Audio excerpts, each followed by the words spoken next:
Hey guys, FilthyRobot here, bringing another guides, tips, and tricks video. This time walking you through my Gladiator builds and the rationale behind them, what I was trying to accomplish, what I think of them at the end of it all, and what I would do differently going forward.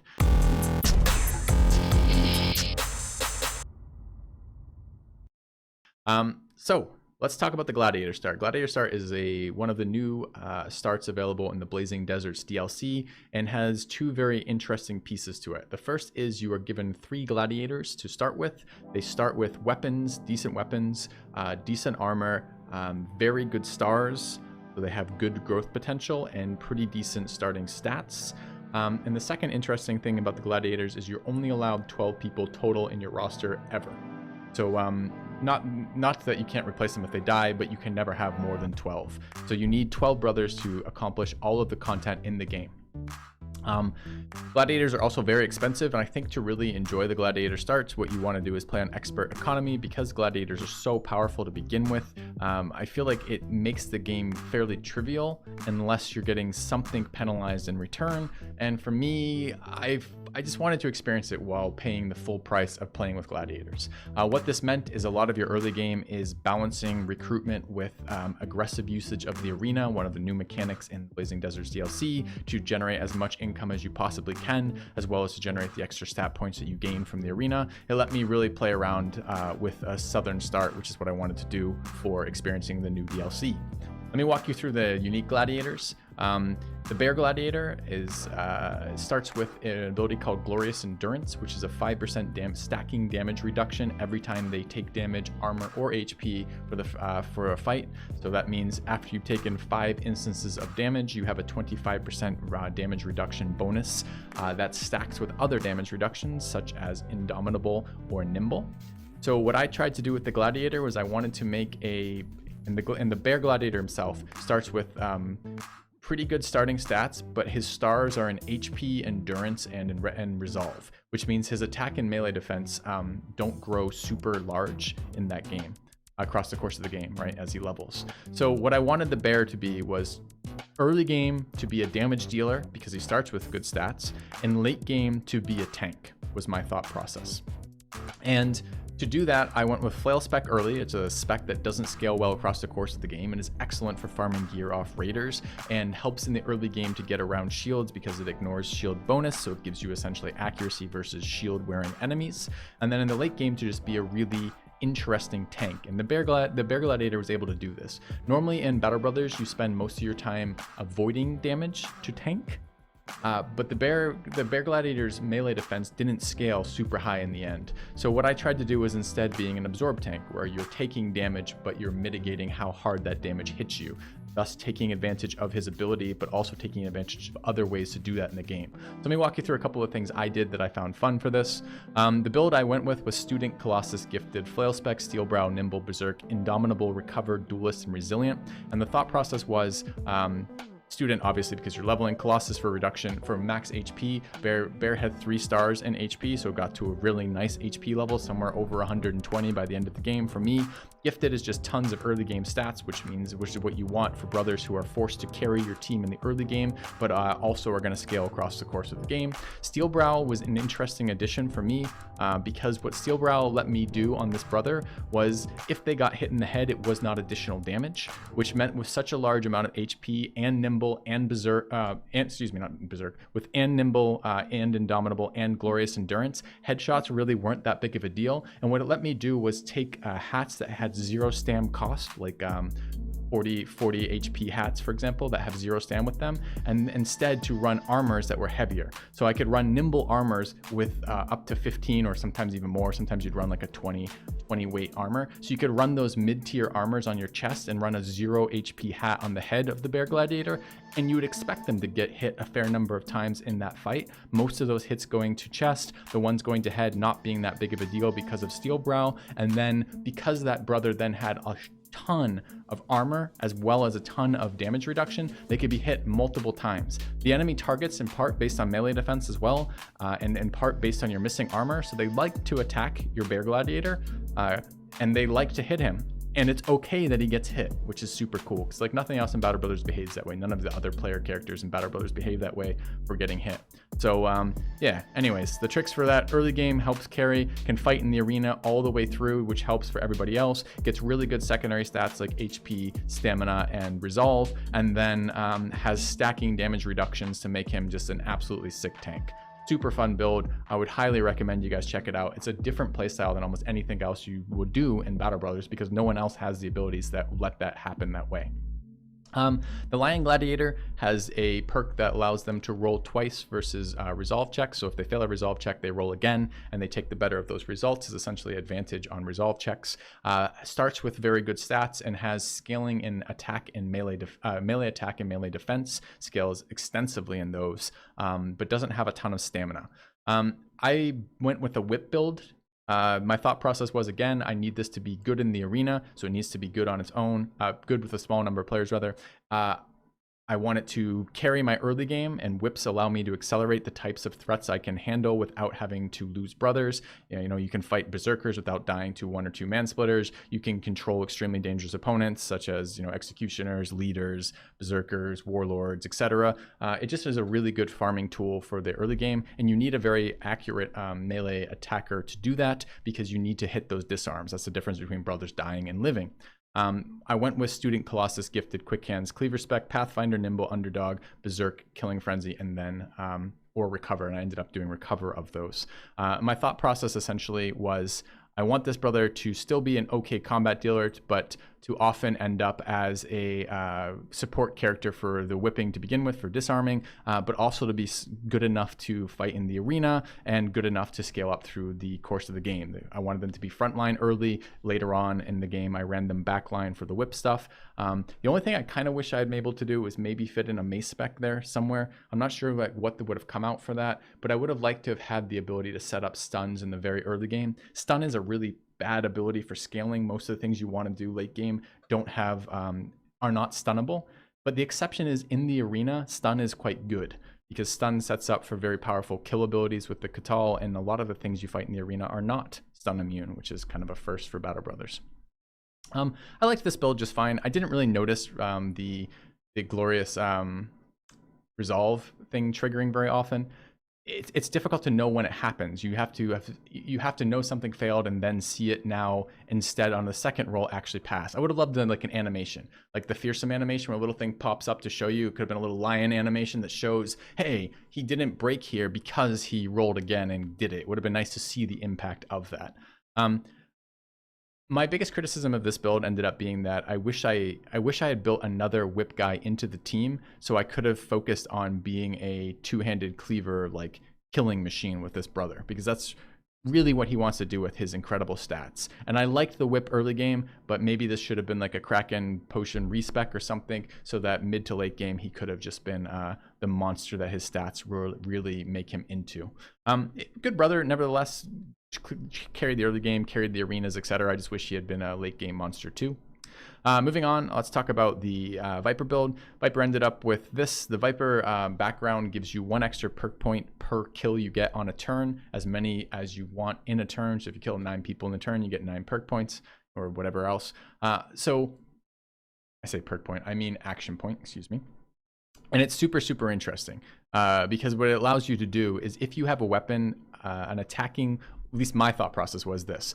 I wanted a weapon that had a low AP cost, so I could trigger multiple kills in a turn and get multiple uses out of that ability. So I went with a dagger mace spec. This let me try out the new weapon in the game, which is the Katal dagger, which is a dagger that does additional damage and additional penetration versus targets that are stunned, dazed, or netted. And this build here, the Quick Hands two-handed mace / Katal dagger, allows you to do things like stun to daze someone with the two-handed mace, then switch to the dagger, hit them once, and then next round go before them because they're dazed and you're not, and then hit them 3 more times with the dagger. It was really cool, did really good damage. The playthrough I played, we had a Viper who was both a drunk and a huge brother, which means they got 2 10% stacking damage bonuses for melee damage, and they were just a monster. You know, it came at the cost of stat points, but early game they did 1 billion damage. in the arena. They were the primary damage dealer, and it scaled super well into the mid game. Fell off a little bit in the late game, and I could never find a Famed Catal dagger that game, unfortunately. But if I had, maybe would have scaled into the late game as well. I was really impressed with this build. Some of the thoughts there, it's a very stam intensive build once you get going with it, because you take so many attacks in a turn. And Pathfinder is both really good for stam because you're moving across a lot of terrain that takes a lot of stamina. All of the arena fights are on sand. The new legendary location is on sand, and all of the nomad fights are on sand. So Pathfinder gets a little bit better for that. And additionally, because of the amount of AP you get, especially AP in 1s and 2s from killing things and around, it was very helpful to reposition. So a lot of times the Viper would kill 1 or 2 things, still have the AP to move again, and then set up to be directly adjacent to its next target that it would kill then turn after style stuff. Just a really, really fun build, super enjoyable, super powerful. Definitely recommend checking it out if you're interested in that. I also wanted to try out the new guns in the playthrough. They added guns into the game. Guns use crossbow spec, so I thought I could convert my archer thrower hybrids and try them instead of bow hybrids or bow thrower hybrids. They could be expo gun hybrid throwers. Bit of a mouthful. They were a little less exciting from my perspective. If you look at guns, the Easy Theory Craft says guns hit AoE targets of about 4 people or something like that. The ideal goal would be to put a poison on a gun to so it spreads an AoE poison. Put Overwhelm, which is another rider effect, and then also put Fearsome on it, so that you're spreading fear, poison, and debuffs to as many targets as you can. We tried it. It was pretty not exciting. Guns were best, in my opinion, versus Goblins and Orc Young. They were okay versus things like Nomads, and they were entirely useless versus some... Oh, they're actually okay versus Ancient Undead too, but entirely useless versus things like Orc Warriors or... Chosen or this type of stuff. Just not good there.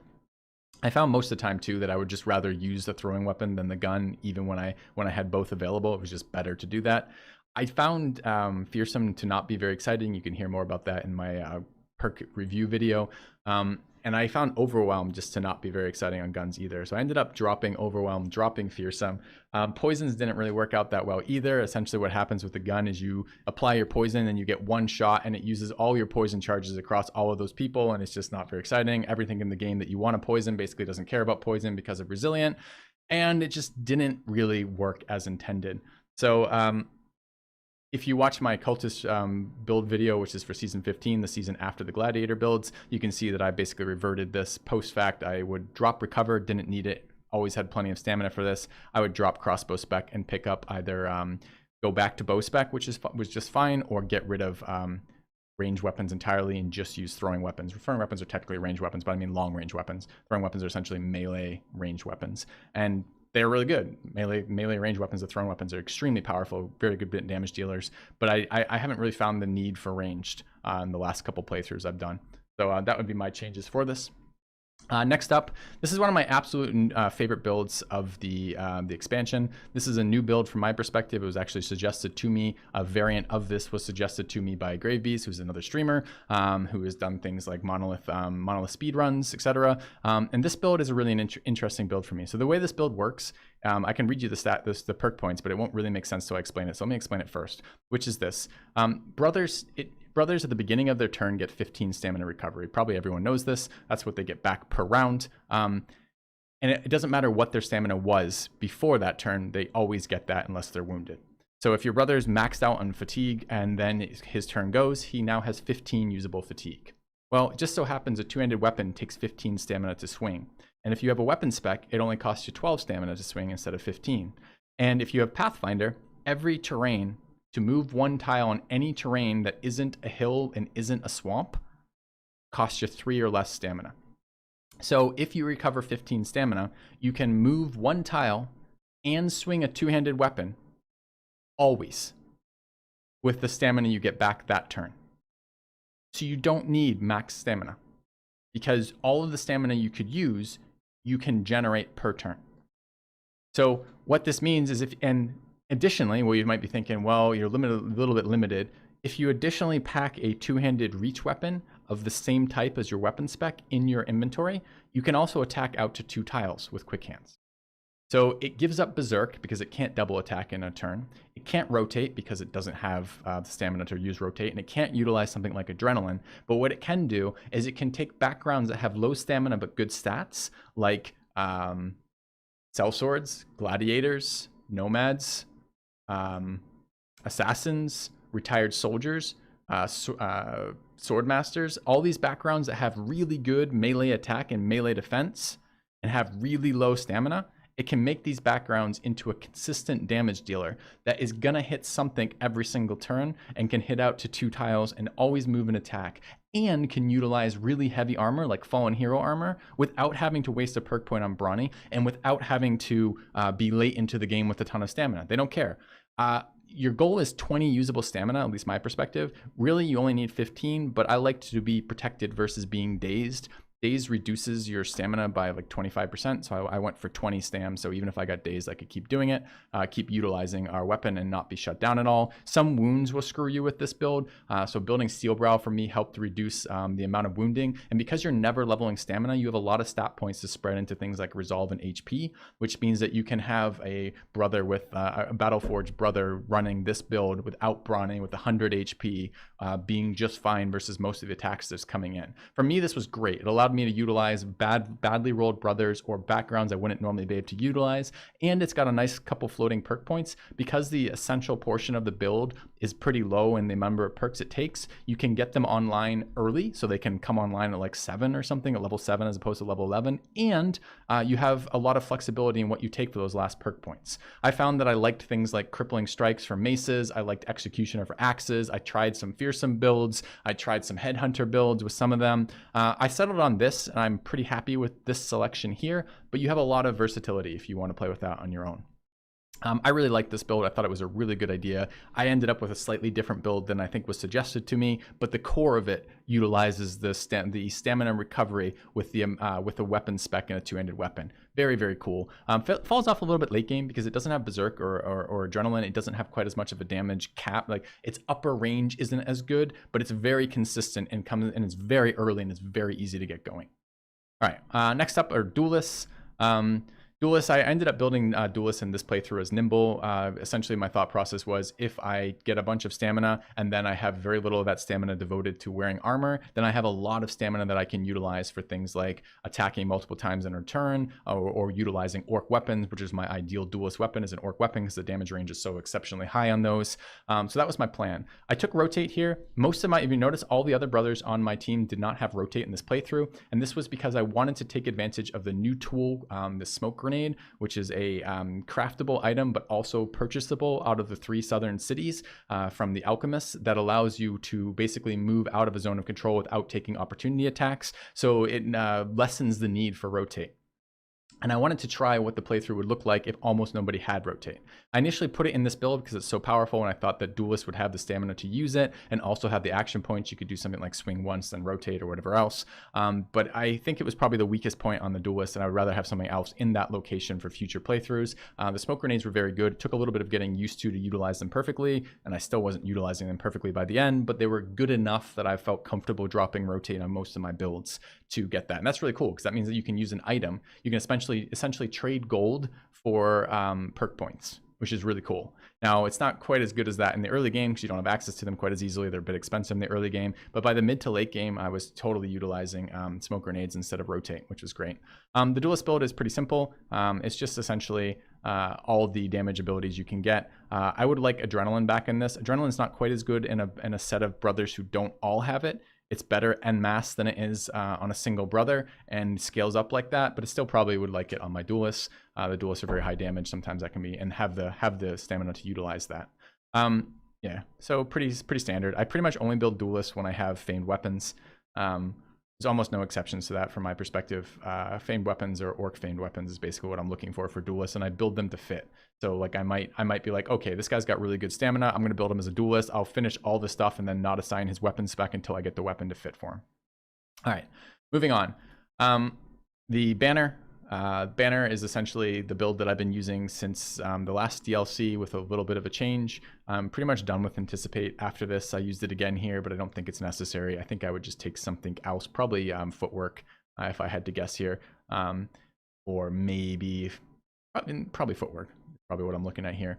Basically, my banner wants to do two things. It wants to rally the troops in fights versus Geists or Warlords, as well as to have the option to rally the troops in some of the fights where occasionally you have weird morale checks. Sometimes Chosen will, as they run around next to you, will proc random like adjacency resolve rolls that you'll fail, and you'll sometimes break if you get hit once and then a bunch of people surround you or something stupid. And if your brother breaks and you don't have rally on the field, you almost always lose that brother. But mostly the banner isn't doing that, because mostly your people aren't breaking, you don't need to rally, and then you have this dead character. And as gladiators, you only get 12 people. So I didn't want to have a dead character in this. This is a standard problem. Dead character because the banner doesn't do any damage really. It doesn't scale up. It's like a weak pike that never gets better across the course of the game. So you don't have a lot of damage there. So what I wanted to make was utility out of this. I already level melee attack on the banner a little bit, and I started leveling it more aggressively and selecting for brothers who have more melee attack, because then I can build cleaver spec, and cleaver spec allows me to whip, and whips are really good. I like about 2 to 3 whips on the team in general who are cleaver spec, who just have it available, and with quick hands, a lot of people can do that. You can run 2-handed cleavers with whip as a backup, and you can run banner with a whip as a backup, and that lets you disarm a lot of the problem targets like orc warlords or this type of stuff, right? And that gives my banner something to do each round when it's not needing to rally, which was really nice. So this is my current banner build. I'm pretty pleased with it. It performs very well. And you can add more whips to your team. I just don't tend to whip spec more than that. Like, I'll bring more whips versus Geists. I just won't even use spec whips. I'll just put them on whoever has the ability to carry them with a stam to use them, and then I'll switch out of them once the Geists are dead. And then finally, I try to build here to take advantage of dodge. I don't particularly like dodge all that much, but I had a couple brothers who rolled decent attack stats, but weren't really there on melee defense, and I was attempting to bolster their melee defense using dodge as another ability, dodge and relentless. But I actually didn't find this worked particularly well. This felt like more of an early game thing to me, where you can do that and then you just plan on getting them killed off later. Essentially, they give up some of their damaging abilities or stuff that makes them really excellent late game brothers to get the short-term benefits of dodge. I don't like how dodge is vulnerable to a lot of things like sand in the eye, or mace attacks, or stagger, or this type of stuff. I don't like its limitations. So I didn't really find this to be super useful, but I did build a couple brothers like this, both to try it and also to try to make those brothers useful for me. Okay. A lot of information here. The spreadsheet's designed to have a bunch of information on it. These are the types of things people have been requesting, like what type of target stats am I aiming for? What am I doing with these builds? What are the point of it? So hopefully I've explained those fairly clearly. I had a lot of fun with the Gladiator playthrough. I would strongly recommend it if you haven't tried it. It is a full taste of what the new DLC has to offer in terms of new enemy types, new mechanics like the arena, being around the nomads in the south for that types of fights, and to see what these new unique brothers are capable of. It was just a very fun and satisfying playthrough overall, and hopefully these builds can be builds that will help you in your playthroughs for that. I like the idea of building builds that take advantage of your start, both the power of your start in terms of what it does for you better or worse, but also the location. And the zero stam builds were particularly relevant in the southern start, where the people you recruit are often low stamina brothers, brothers like sellswords, thieves, assassins, nomads. These are all low stam backgrounds that have really good usable stats. So doing something like a zero stam build made a lot of sense for this playthrough. Anyways, guys, hopefully you found this useful. I would say for this one, before I finish up, there were a couple things this group struggled with a little bit for me. Kraken was a hard fight for us. I ended up soloing it instead of trying to bring a group to it, because the zero stam builds do not have enough stamina to break roots, nets, or grasping things like Kraken. And that same logic, goblins were a little bit painful for this group. It's fine to fight goblins without lots of bows. It's fine to fight them without a lot of stamina too, but if you really need something like adrenaline. So gladiators were a little bit painful for dealing with goblins. The zero stams are not good versus repeated roots or repeated nets, of which goblins have plenty. And Goblin City was terrifying going into it. I got lucky with a nice roll on the location of it. And it's not that I don't think these brothers can do that. These builds can beat that. And they certainly did for me. They did beat those, and they did beat goblin camps. It was just one of the scarier fights for these particular builds. Your throwers are very good versus goblins. Just be aware that Barbarian javelins with throwing spec basically one-shot goblins, and that's really, really good when you're fighting goblin camps. Anyways, guys, hopefully this video was helpful for you. These were the builds I used in the Gladiator stuff and the justifications for why, and hopefully you'll find them fun in your games as well. And see you guys soon. Thanks for watching.